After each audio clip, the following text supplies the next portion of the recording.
পার্বত্য জেলার খাগড়াছড়িতে একটা ধর্ষণের ঘটনাকে কেন্দ্র করে খুবই ভলেটাইল পরিস্থিতি তৈরি হয়েছে। আজও আমি যতদূর দেখলাম পরিস্থিতি খুবই শান্ত হয়ে ওঠেনি।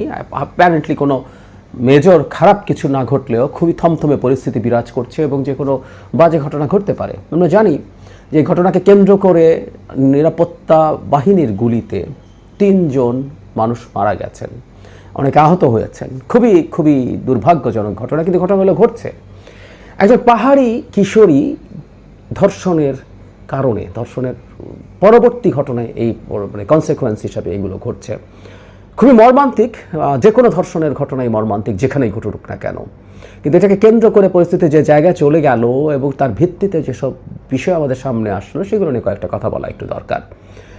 এই কিশোরী ধর্ষণের পর ইন্টারেস্টিংলি তার বিরুদ্ধে যে প্রধান অভিযুক্ত তাকে গ্রেফতার খুব দ্রুত সময়ের মধ্যেই করা হয়েছে। সেই গ্রেফতার হওয়ার পরও একটা সংগঠন যুগ্ম ছাত্র জনতা তারা নানা রকম কর্মসূচি পালন করেছে, তারা অবরোধ দিয়েছেন, তারা এক ধরনের হরতালের মতো পরিস্থিতি তৈরি করেছেন, বিক্ষোভ করেছেন, মিছিল করেছেন।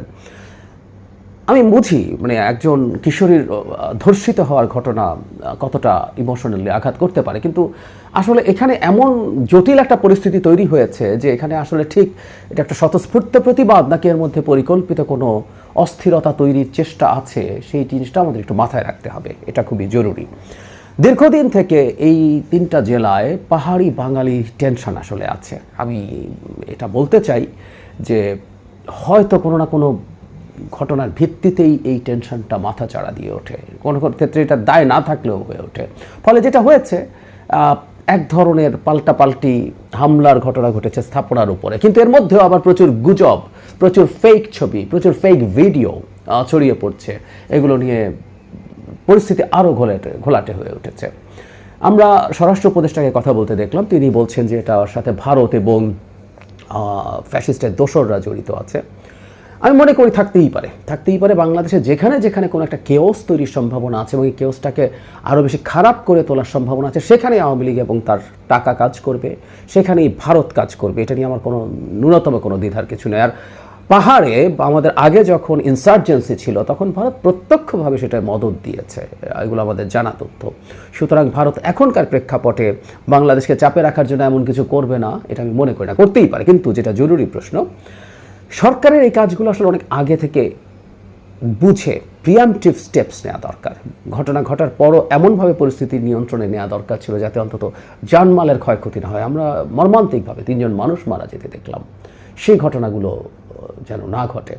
কিন্তু ওই যে মানে খুবই জটিল একটা পরিস্থিতি পাহাড়ে বিরাজ করছে। এখানে পাহাড়ি বাঙালির মধ্যে টেনশন আছে, পাহাড়িদের মধ্যে টেনশন আছে, শান্তি চুক্তির পক্ষে বিপক্ষের মধ্যে টেনশন আছে। রীতিমতো একটা কুকি, এখানে আবার কিছুদিন আগে এটা নিয়ে অনেক আলাপ হয়েছে যে একটা কুকি চিনজো গোষ্ঠী, তারা রীতিমতো মিয়ানমার, বাংলাদেশ এবং ভারতের একটা অংশ নিয়ে আলাদা স্টেট করতে চায়। নানান রকম সংকট আসলে এখানে চলছে এবং এগুলো মূলত রাজনৈতিক সংকট, কোনো সন্দেহ নেই। কিন্তু এখানে সামরিক বাহিনীর প্রেজেন্স নিয়ে প্রতিবার যখন এখানে সংকট হয়, সামরিক বাহিনীর প্রেজেন্স নিয়ে প্রশ্ন তোলা হয়। মূলত পাহাড়িরা এবং কিছু বাঙালিও, যেখানে না থাকা বাঙালিরা অনেকেই সেনাবাহিনী প্রত্যাহারের আলাপ তোলেন, ক্যান্টনমেন্টের বাইরে কোনো সেনাবাহিনী থাকবেন ইত্যাদি ইত্যাদি।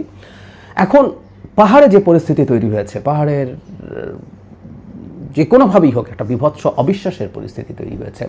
পাহাড়ে কি ধর্ষণ অনেক বেশি হয়? আমি কিছু ডেটা ঘাটাঘাটি করে দেখলাম আমাদের সমতলের চাইতে ওখানকার রেশিও ধর্ষণের অভিযোগ বা মামলার সংখ্যা আনুপাতিকভাবে কম, এবং সেখানে বাঙালি পাহাড়ি প্রায় কাছাকাছি সংখ্যক, কিন্তু সেখানে ধর্ষণের সংখ্যার ক্ষেত্রে বাঙালিদের সংখ্যাই বেশি।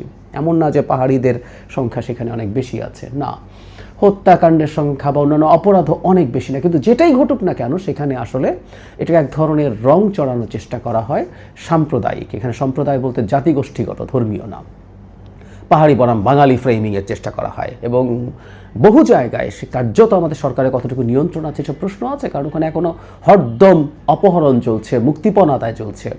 আমি অনেকে হয়তো জানেন, আমি জন্মেছি বড় হয়েছি রাঙামাটি জেলায়। আমরা খুব ছোটোবেলায় যখন শান্তি বাহিনীর প্রকোপ ছিল তখন এই অপহরণের ঘটনার কথা শুনতাম।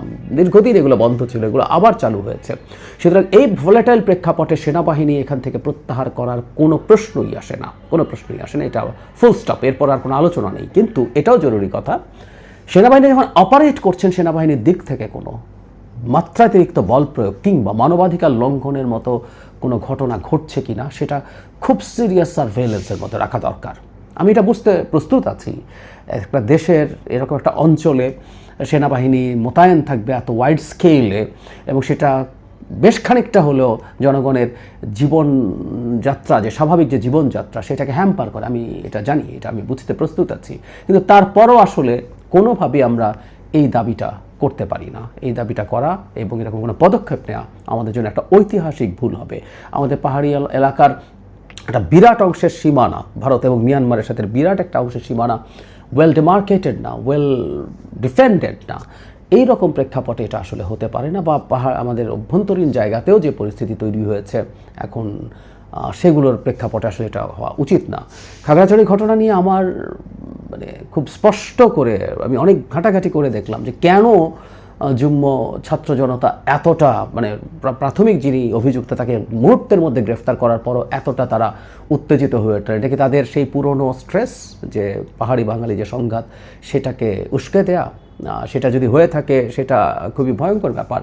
আর এই যে ভারত বা অন্য কেউ সুযোগ নিতে পারে, তার মানে ওখানে একটা টেনশন আছে। আমরা দীর্ঘদিন থেকে জানি যে আমাদের পার্বত্য যে শান্তি চুক্তি হয়েছিল, এরপর যে ভূমি কমিশন, মানে এই ভূমির ব্যবস্থাপনা, ভূমির মালিকানা নিশ্চিত হওয়াটা আজও করা যায় নাই, এবং এটা হওয়া ছাড়া এই জিনিসটা আসলে কোনোভাবে হবে না। এর মধ্যে ফলে যেটা হয়েছে, পরস্পর প্রতি সন্দেহ অবিশ্বাস আছে। যেমন বাঙালি যারা ওখানে আছেন, যারা কয়েক প্রজন্ম ধরে আছেন, এখন তাদেরকে সেটলার বলা হচ্ছে। এই যে একটা দেশের মানুষ তার নিজের আরেকটা ভূমিতে গিয়ে থেকেছেন, হ্যাঁ নিশ্চিতভাবেই এর মধ্যে পাহাড়িদের ওনারশিপে থাকা জমি আছে, সেগুলো আবারও বলছি ভূমি কমিশনের মাধ্যমে নিষ্পত্তি হওয়া দরকার। কিন্তু যে সেটলার বলা, তাদেরকে এখানে অবাঞ্ছিত বলার টেন্ডেন্সি, এগুলো প্রত্যেকটা আসলে পরিস্থিতিকে আরও বেশি ভোলাটাইল করে তুলবে। আমি মনে করি আসলে এই জাতি এখন বিদ্যমান প্রেক্ষাপটে বাঙালি পাহাড়িদের যে অবস্থা আছে, সেই সব কিছু আসলে রাজনৈতিকভাবে আলাপ আলোচনার মাধ্যমেই সমাধান হতে হবে। এর সামগ্রিক সমাধান নেই। এটা সমাধান হওয়ার আগ পর্যন্ত যে কোনো ঘটনাকে ভিত্তি ধরেই পার্বত্য অঞ্চল অশান্ত হয়ে উঠবে, এবং এই অশান্ত হয়ে ওঠার সুযোগ সেটা আওয়ামী লীগ হোক, ভারত হোক, যে কেউ নেওয়ার চেষ্টা করবে। তার আগে আবারও বলছি, আগেও বলেছি, কোনোভাবেই আমাদের এখানে একটা খুবই ভালো শান্তিপূর্ণ অবস্থা ফিরে আসার আগ পর্যন্ত সেনাবাহিনী সরানোর কথা কোনোভাবেই আমরা ভাবতে প্রস্তুত নই। সেনাবাহিনী তার দায়িত্ব নিয়ে ওখানে থাকবেন, মানবাধিকার রক্ষা করে থাকবেন, তার মাত্রাতিরিক্ত বল প্রয়োগ করা থেকে দূরে